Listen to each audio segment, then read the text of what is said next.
vertu des pouvoirs qui me sont conférés, je vais faire dans l'arbitraire. Hein. Donc, l'arbitraire, pour moi, c'est le sens inverse des aiguilles du monde. J'ai cru comprendre qu'il y avait une ou deux interventions qui vous concernaient sur le cas spécifique de la Tunisie. Ouais. Et puis ensuite, chacun s'exprimera sur les questions qui lui sont adressées. Allez-y, non, ouais,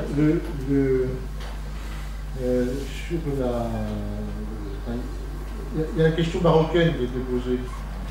Alors, il faut dire que la nouvelle constitution marocaine de 2011, effectivement, aménage de manière assez significativement différente les pouvoirs de droit dans la Constitution. Là, il y a un élément, non pas facile à apprécier, mais de ce point de vue, il y a un élément nouveau qui laisse une marge plus importante au gouvernement et qui referme les compétences premières du droit sur l'aspect religieux du pouvoir. Ça, c'est un point intéressant à noter. Après, on sait que le Marzen traverse l'histoire d'une certaine manière. Sur l'Égypte, j'avais trois petits éléments. Le premier, c'est vrai que, et vous le montrez bien, historiquement, l'effondrement immédiat des frères musulmans, en quelques mois d'exercice du pouvoir, alors même qu'ils ont, au suffrage universel, eu une légitimité extrêmement forte, enfin, ils ont gagné l'élection de manière éclatante. C'est un. Oui, non, mais je sais, avec le taux de participation, les conditions. Je suis d'accord, mais enfin, par rapport à des critères démocratiques moyens, ils l'ont gagné. Et puis en plus, il y avait Nour à côté, donc les partis islamiques ont gagné. Donc ça, c'est les législatifs. Oui, je parle des législatifs. Et ils avaient la manière dont ils ont, eux, perdu la main extrêmement rapidement par l'exercice du pouvoir, historiquement, c'est un phénomène très très intéressant. Deuxième point, sur la Constitution, sur l'article 219. Si je me souviens bien, l'article 219, c'est plutôt un coup des gens d'El-Nour.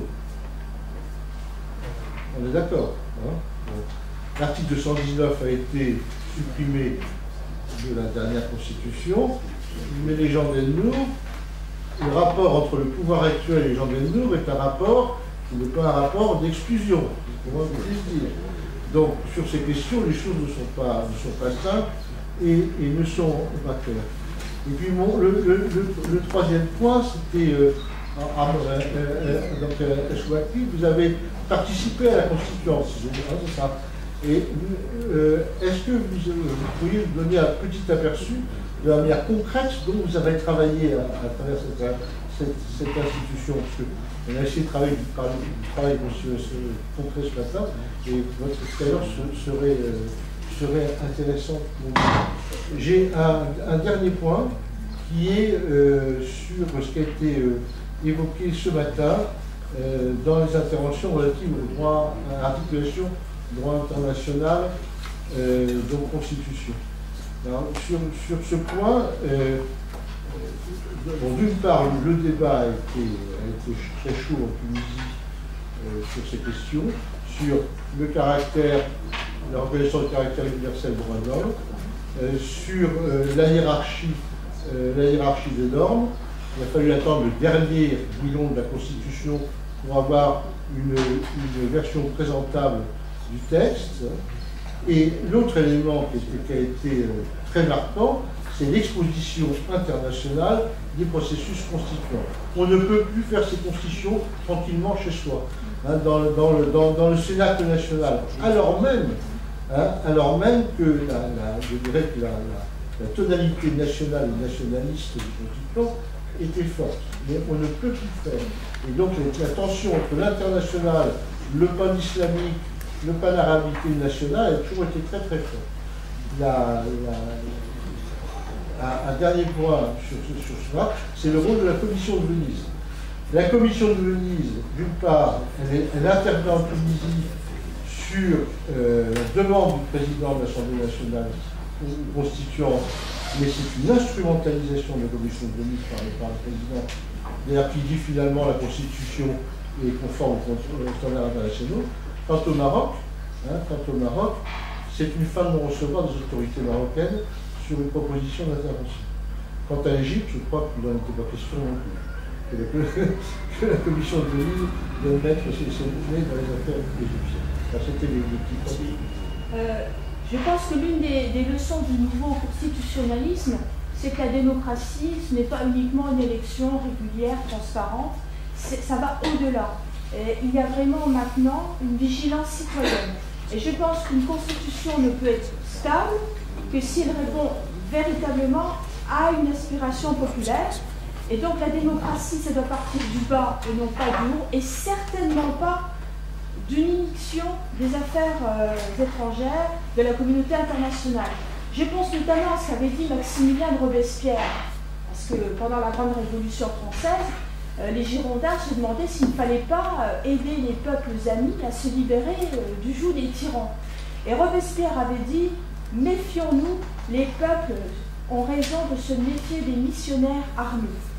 Le messianisme constitutionnel se doit d'être très soft et très modeste. Et je pense toujours, j'avais parlé, j'étais très critique sur l'Afghanistan et l'Irak. Pour moi, ou Dayton, la Bosnie, on n'a rien résolu. Une constitution, c'est le peuple, c'est la volonté du peuple. S'il n'y a pas de cohésion, si elle n'est pas en résonance, en syntonie avec la volonté populaire, ça ne peut pas marcher. Et je ferai part également d'un philosophe allemand qui n'est pas très connu, qui était contemporain de la Grande Révolution, c'est un néo-conscient qui s'appelait Jean-Benjamin Erhard, et il disait que il existait bien un droit du peuple à faire la révolution, c'est une sorte de devoir moral, dès lors qu'on privait les peuples de justice et de liberté, ce qu'il appelait les lumières. Et bien finalement, ce qu'on appelle un peu pompeusement les printemps arabes répond à ce principe, c'est-à-dire que dès lors que le peuple a la sensation pour le prix d'accéder à la justice et à la liberté, il se révolte. Effectivement, la liberté, elle est en chacun de nous. Et chaque peuple est en mesure, en capacité de faire sa révolution. Mais il est évident que l'élection ne suffit plus et que maintenant, dans tous les pays du monde, les citoyens contrôlent l'action des partis politiques. Il y a eu un colloque il y a 2 semaines à Dijon sur les partis politiques et la démocratie à travers le monde.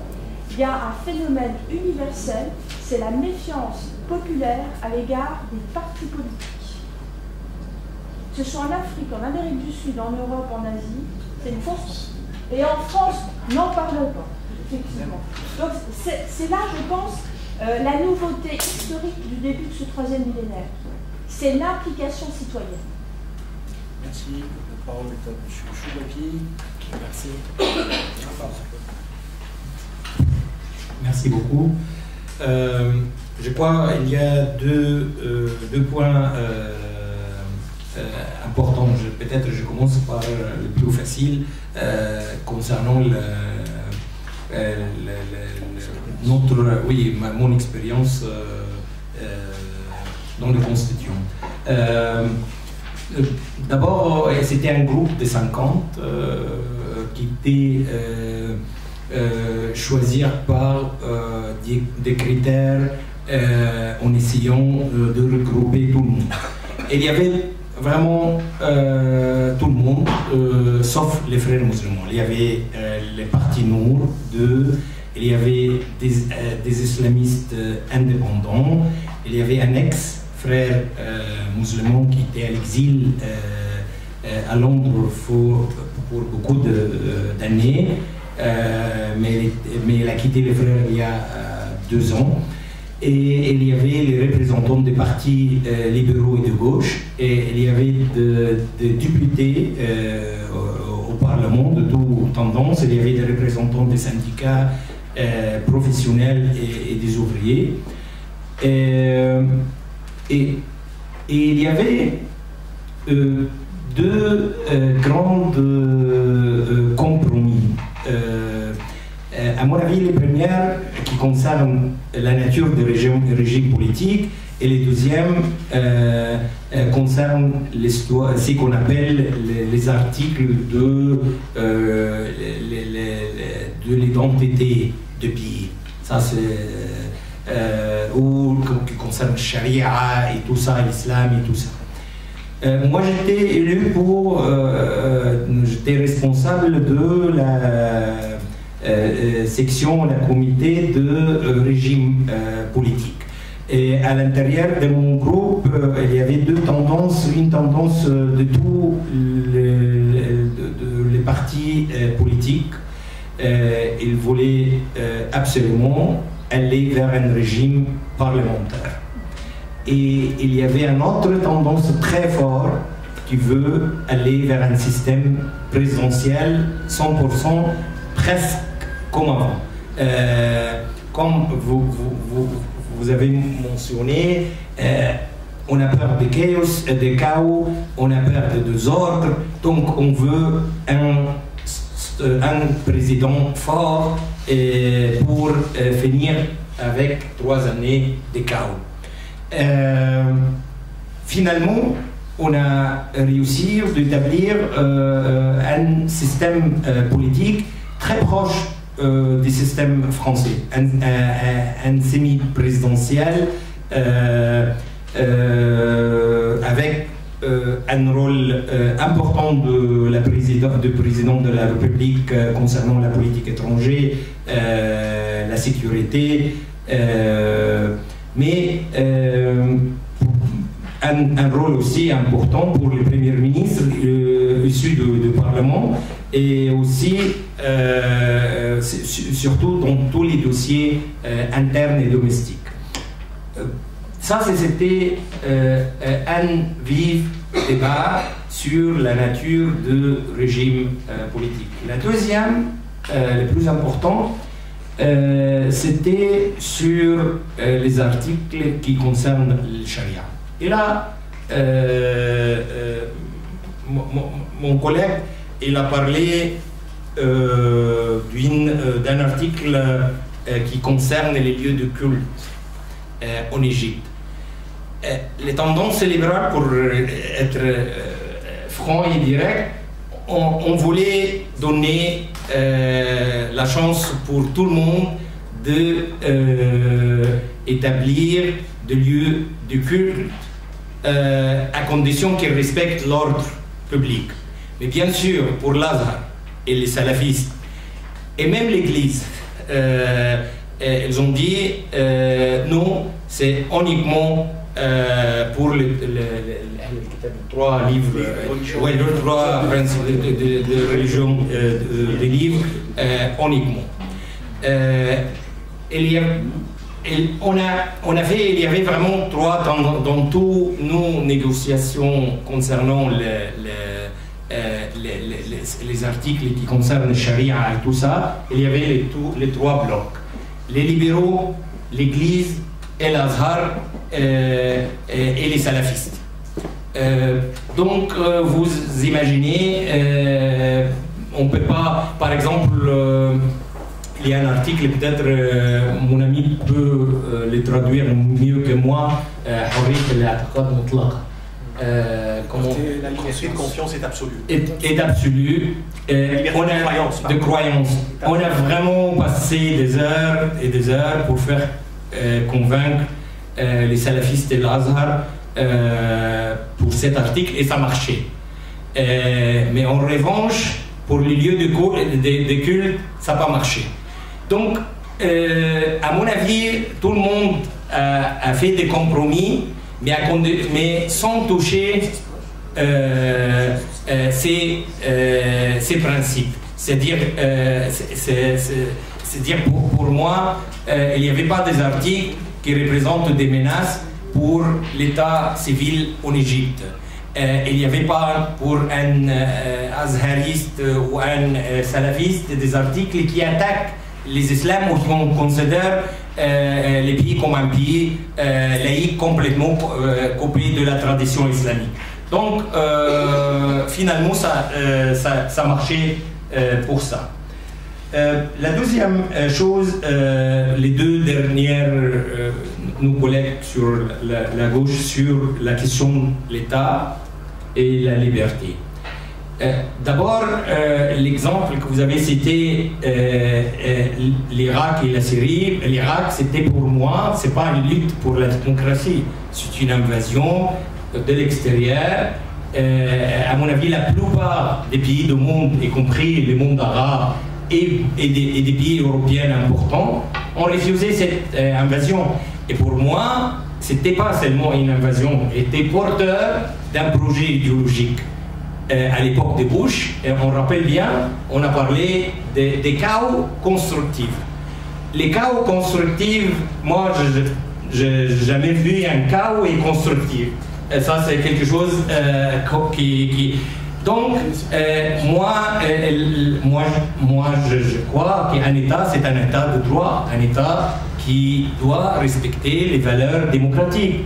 Mais, et là c'était une lutte dans tous les pays. Mais ce qui se passait dans le monde arabe, depuis l'invasion américaine de l'Irak et Afghanistan avant, c'était vraiment d'échec total.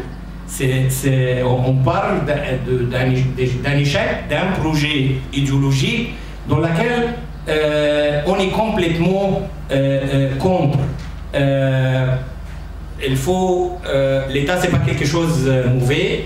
Oui, je sais qu'il y a aussi des tendances d'extrême gauche ou des islamistes djihadistes. Les deux détestent aussi l'État. Mais pour moi, les plus dangereux, c'était le concept, le projet américain qui était, à mon avis, qui est mort en Irak, et aussi les projets des djihadistes. Les restes, qu'on parle d'arnaque, on parle, ça c'est bon, des débats politiques, qu'on peut l'accepter, et c'est normal dans un pays démocratique.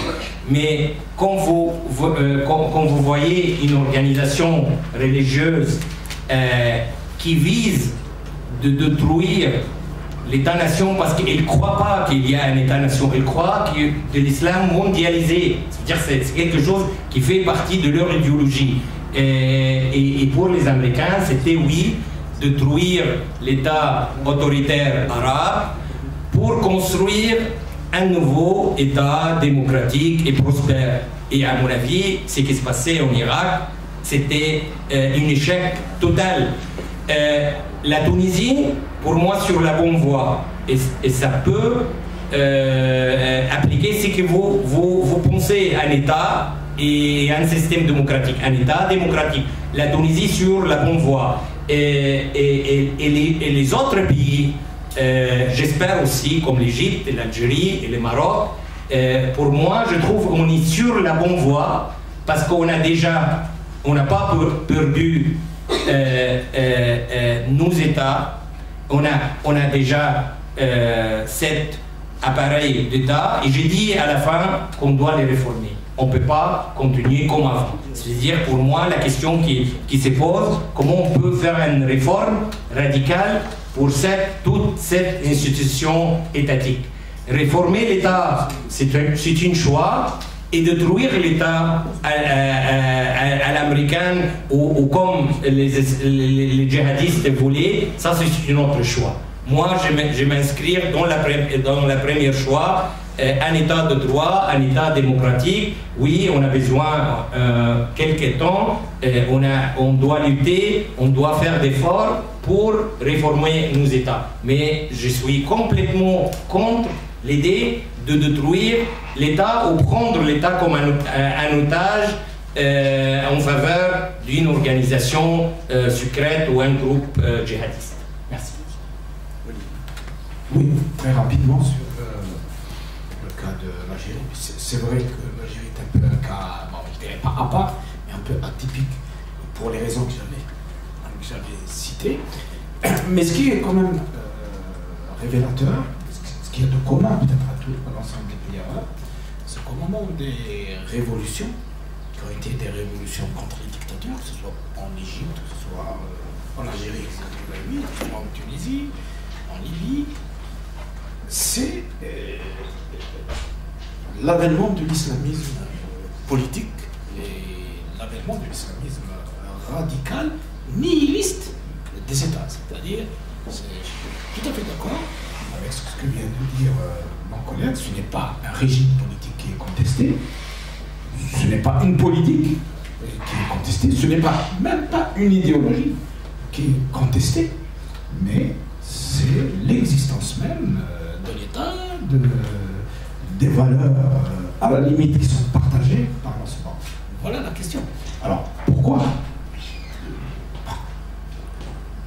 Je pense d'abord que c'est un juste retour des politiques d'instrumentalisation de la religion par les États. Alors, soit en Égypte, à partir de Sadat, en Algérie, après Boumediene, la Tunisie sous Ben Ali, un peu pour contenir l'influence réelle ou supposée de la gauche ou des mouvements démocratiques. On a instrumentalisé le religieux, si bien que, bon, donc tolérer un discours religieux radical, vous savez, en Algérie, en 1980, on a fait venir des grands chefs de Mazhar, Qaradawi, Al-Ghazali, qui ont tenu la télévision algérienne, qui intervenaient. Alors, c'est ce point commun de l'avènement de cet islamisme radical qui a en fait posé des problèmes, c'est des contraintes supplémentaires aux transitions démocratiques. C'est peut-être cela qui a crédité l'idée du complot. Je suis d'accord avec Colin, je ne crois pas du tout à l'idée du complot, mais ça accrédite cette idée que derrière cela, il y a peut-être une intelligence quelque part. C'est quand même curieux de voir que l'ensemble de ces révolutions, qui ont été des révolutions comme ça, et qui n'ont absolument pas participé. Oui. Voilà. Donc, c'est matière à discussion. Très brièvement, sur les constitutions, je pense que l'ensemble des constitutions, demain, les constitutions de transition, même si elles ne sont pas pensées ainsi, même si on a l'impression que lorsqu'on fait une constitution, y compris par des constituantes, qu'on a finalement établi, je pense que pour l'ensemble des pays arabes, ça reste des constitutions de transition. Voilà. Merci. Bon, je voudrais, juste avant de passer la parole au dernier intervenant, dire quand même deux choses, puisque je n'ai pas oublié de mes fonctions présidentielles. C'est vraiment certain. Mais je vise personne dans la salle. Les choses se passent en dehors de la salle. Je voudrais dire deux choses. Il y a quand même dans cette période contemporaine des faits qui sont intéressants. Il y a quand même, quel que soit le mode d'arrivée, quel que soit le mode de départ, et quelle que soit d'ailleurs les stratégies, parce que je pense que les stratégies des partis islamistes ne sont pas les mêmes en Égypte et en Tunisie, il y a quand même quelque chose d'extraordinaire, c'est que les pouvoirs islamistes ont quand même été quelque temps au pouvoir. On a discuté aujourd'hui toute la journée de la Constitution, du droit international, des valeurs universelles. On a oublié le droit au ventre. Alors ce qui est intéressant, c'est de constater la faillite totale de ces partis dans la gestion de la donne économique, aussi bien en Égypte qu'en Tunisie. La conclusion majeure que l'on doit tirer de ces expériences plus ou moins courtes, c'est leur échec à assurer le droit élémentaire aux besoins élémentaires. Et donc, ça interroge. On peut convoquer les grands concepts, le droit à la dignité, le droit à ceci, le droit à cela. Bon, on voit bien que les besoins essentiels ne sont pas pris en charge par les partis islamistes quand ils sont au pouvoir, quelles que soient par ailleurs les nuances que l'on peut introduire entre les uns et les autres. Finalement, un pouvoir, il n'est pas là uniquement pour écrire des lois. Il a la gestion de ce qu'on appelait jadis l'intérêt général. Et l'intérêt général, ça commence par la satisfaction des besoins élémentaires et la mise en place de certains équilibres économiques. On ne peut pas continuer aussi bien aujourd'hui et demain sans évoquer cet aspect des choses, la gestion économique,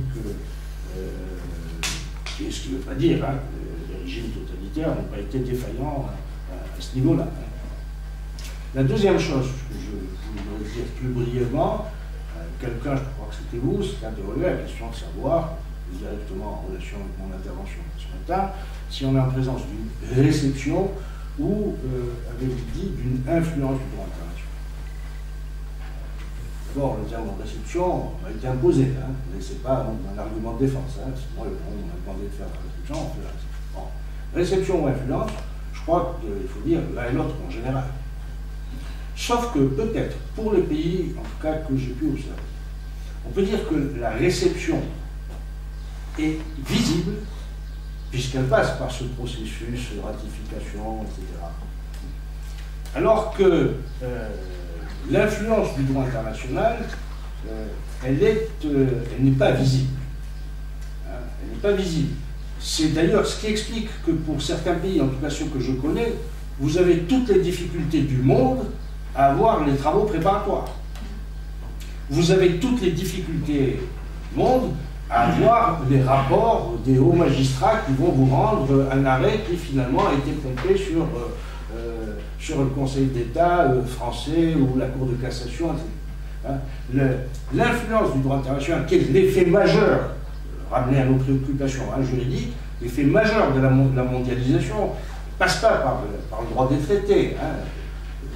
J'évoque même pas ce qu'on appelle nous au sein du CRIDMI le droit mou, la soft law, mais l'influence, elle se fait toujours sentir, mais elle n'est pas de l'ordre du visible. Je ne pousse pas plus, je vous passe la parole pour répondre aux questions qui nous ont été posées, notamment sur l'article 7 de la Constitution. Exactement. Alors, sur l'article 7, c'était un article qui existait dans la Constitution de 2012, la Constitution des frères musulmans et des salafistes, on l'appelle comme ça, qui a été adoptée à cette époque. Dans cet article contenait une disposition qui inquiétait beaucoup le groupe, les laïcs ou les libéraux, on peut les appeler les libéraux. C'était une phrase selon laquelle le conseil des grands oulémas, c'est-à-dire les savants, oulémas d'Al-Azhar, est consulté pour les affaires relatives à la charia islamique. La charia islamique qui fait partie de la législation. Et donc on avait peur que l'Azhar se mêle dans la législation et qu'on se trouve avec des règles juridiques trop radicales ou intégristes, même si l'Azhar est connu par sa pensée très modérée et sa vision très modérée de l'islam, mais on craignait que les frères musulmans arrivent à la tête de l'Azhar, et dans ce cas-là, si les frères musulmans ou les salafistes arrivent à la tête de l'Azhar et un droit constitutionnel d'interpréter les lois, là on aurait eu un grand problème en Égypte. L'article actuel, alors on a supprimé cette phrase et donc on comprend que tout ce qui est confessionnel, ça relève du cheikh de l'Azhar. Tout ce qui est interprétation de la Constitution, y compris les principes généraux de la charia, ça relève de la compétence de la Cour constitutionnelle suprême. Et donc, on maintient cet équilibre entre la religion et l'État. On dissocie le religieux du droit. Exactement. Donc, même si le religieux, en matière de statut personnel, il est présent. Mariage, divorce, héritage, c'est présent. Exact, mais ça sera géré par la Cour constitutionnelle suprême. Le droit égyptien en matière de statut personnel a choisi les dispositions les plus libérales possibles du fiqh islamique et de la charia islamique. Ça, c'est notre système juridique. Le reste, ce sont des règles de droit comparables c'est un droit continental, comme les droits des pays européens. Il n'y a pas beaucoup de différence. Mais bien sûr, c'est un droit qui est plus conservateur s'agissant des mœurs, s'agissant de la notion des mœurs et de l'ordre public, voilà, familial surtout, tout ce qui est famille, tout ce qui est... Une dernière remarque aussi, Lazare est une université. Lazare est une université où on y enseigne. C'est une université qui date depuis 9 siècles, ou 10 siècles, où on y enseigne les sciences religieuses et aussi la médecine, l'architecture, le droit, toutes les sciences modernes donc il y a une université, mais la différence c'est que la première année on doit étudier les sciences religieuses. Par exemple, un médecin issu de l'université de Lazare, la première année il étudie les sciences religieuses et puis ensuite la deuxième année il commence normalement ses études de médecine. Donc c'est sur ce champ de compétences là que le Cher de Lazare est très puissant. Autre remarque, pourquoi on veut donner une puissance au Cher de Lazare? Car le monde musulman sunnite souffre du fait chaque groupe veut avoir son propre moufti, Al-Qaïda a son moufti, je ne sais pas quel groupe il a son leader, et chacun est en train de rendre des fatwas, hein, et les salafistes ils veulent avoir leur moufti, et chaque groupe et chaque doctrine religieuse est en train de rendre des avis, rendre des fatwas, à tort et à travers, à raison et à tort. Et ce n'est pas comme chez les chiites. Chez les chiites, il y a un seul ayatollah, c'est lui qui est la référence religieuse. Et donc, cela explique que dans le monde sunnite, il y a eu un éclatement, il y a beaucoup de groupes terroristes qui posent problème, alors que chez les chiites, il y a une seule autorité religieuse qui arrive un peu à maîtriser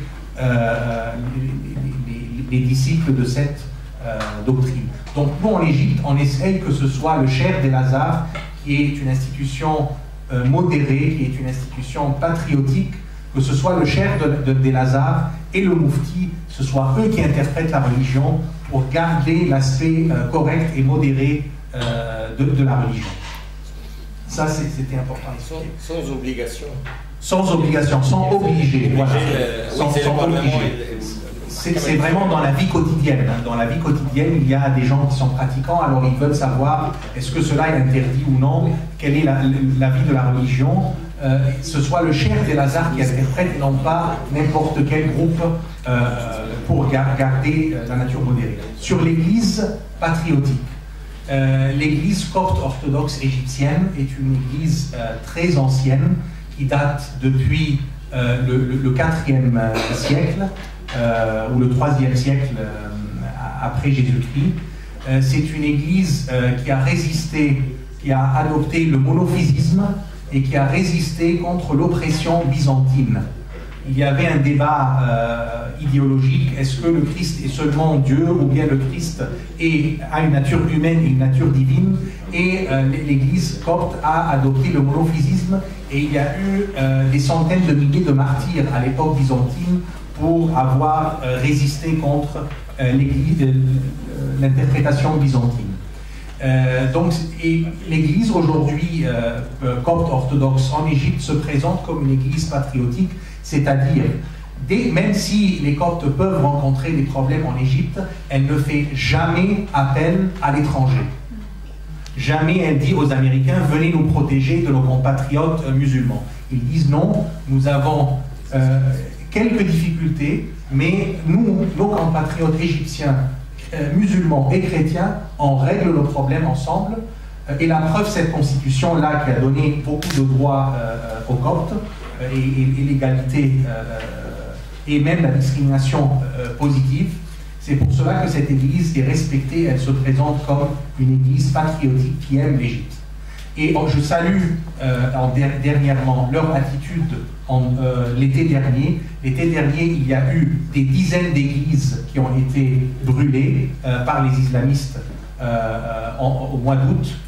Et il n'y a pas eu du tout de représailles ou de violence de la part des Coptes, ni un appel à l'étranger. Donc, ni représailles ou violence, ni un appel à intervention étrangère.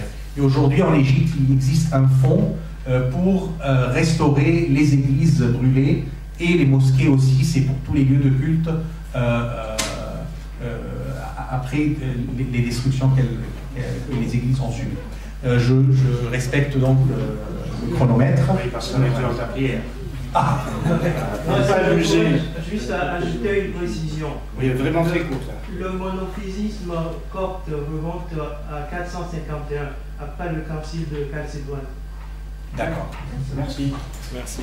Alors, pour ne pas abuser de votre patience, et compte tenu de l'heure à laquelle nous sommes arrivés, j'ai demandé à Joël Mécantard d'essayer de nous remettre en ordre tout ce qui a pu se dire.